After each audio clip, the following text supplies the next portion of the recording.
Welcome to day 2 of learning how to ride a 450 trail dirt bike. I've already learned 2 things about the dirt bike community. First, people have been extremely supportive and welcoming to the community.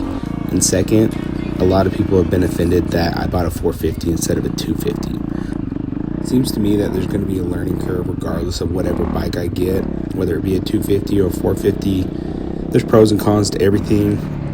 I'm a little bit of a heavier dude, so I felt like this was the right bike for me to learn on. And I'm not always going to be doing single track or muddy trails like this. There's going to be times I'm going to want to take it out to some wider trails and sand. So just having the capabilities of the 450 was kind of why I purchased this bike. Today's ride was super muddy, as you can tell. I got into the thick of it here, and one thing I'm still learning is the bike's capability.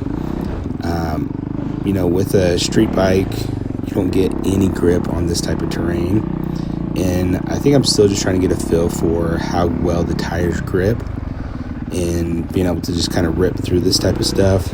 Also, surprisingly, I didn't get super wet through a lot of this. I think once I learned that, and you'll see further down my ride, I get a little bit more confident through the water. Here I just try to get out of my rut that I was in just because it seemed like I was just stuck in it. So ended up trying to dig out of it, and I think I wasn't super confident. I was afraid that I was going to give it too much throttle and then my tire would slide out. In hindsight, I realized the tire would probably dig into the mud and pull me out of it. I had a lot of people comment on my last video about staying in first and second gear. My last video, I spent a lot of time in third gear. I think it was just a lot more comfortable, less jerky. I wasn't afraid that I was gonna, whiskey throttle myself off the back of the bike. So stayed mostly in first and second gear today.